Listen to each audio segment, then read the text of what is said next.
इतनी बहुत सी महंगाई में भी बच्चों का ख्याल करते हुए बजट फ्रेंडली बहुत ही आसान टेस्टी रेसिपी पास्ता की मैं लेके आई हूँ।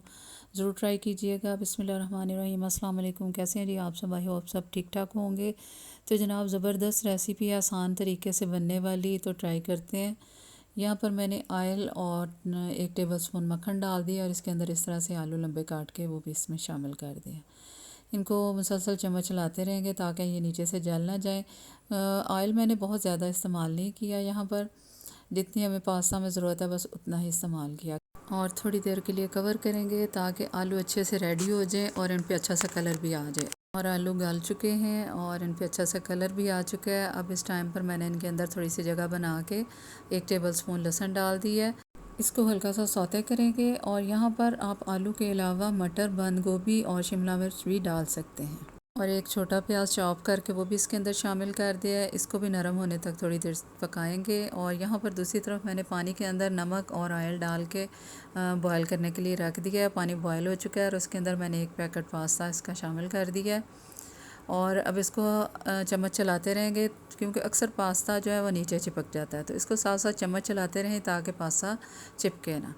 और यहाँ पर माशाल्लाह से 7-8 मिनट इसको लगे हैं तैयार होने में। पास्ता तैयार हो चुका है, गल चुका है, अच्छी तरह से नरम हो गया है। अब जी प्याज नरम होने के बाद मेरे पास टमाटर का पेस्ट पड़ा हुआ था फ्रीज़र में और मैंने वही इसमें डाल दिया है। आप ताज़ा टमाटर भी शामिल कर सकते हैं।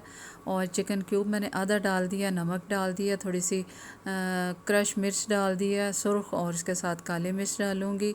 सब चीज़ों को अच्छी तरह से मिक्स करेंगे। टमाटर नरम होने तक इसको अच्छी तरह से पकाएंगे और सब चीज़ों को अच्छी तरह से मिक्स कर लेंगे। 1 टेबल स्पून सोया सॉस भी डाल दें। और यहाँ पर एक बहुत अहम बात है कि जो भी हम खाना बना रहे होते हैं उसमें मसाले या जो भी चीज़ें हम डाल रहे होते हैं उसकी मिकदार के लिहाज से डालें तो खाने का जायका लाजवाब बनता है। और मैंने चिकन क्यूब यहाँ पर आधी डाली है, इसी वजह से कि इसकी मिकदार जितनी पास्ते की है उसके लिहाज से आधा चिकन क्यूब जो है वही लाजवाब जायका बनाएगी। और यहाँ पर मैंने पास्ता भी इसमें शामिल कर दिया है और इसको अच्छी तरह से मिक्स करना है। मिक्स करने के बाद यहाँ पर मैंने बेसल लीव इसके अंदर डाल दी हैं और मिक्स हर्ब अगर आप चाहते हैं तो वो भी इसके अंदर शामिल कर दें।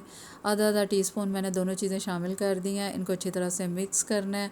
आप बेसल लीव डाल के ट्राई करें, बहुत ही मज़े के बनेंगे इंशाल्लाह ताला। आप बच्चों को उसके साथ केचप भी सर्व कर सकते हैं। बहुत ही मज़े की ये सिंपल सी रेसिपी है, बच्चे खुश होंगे इंशाल्लाह ताला खा के। और बजट फ्रेंडली, बजट के अंदर रहते हुए बहुत ही मज़े की ये रेसिपी आसानी से बन जाएगी और इंशाल्लाह ताला सबको ज़रूर पसंद आएगी। और आप ज़रूर ट्राई कीजिएगा और चैनल को सब्सक्राइब करना ना भूलिए।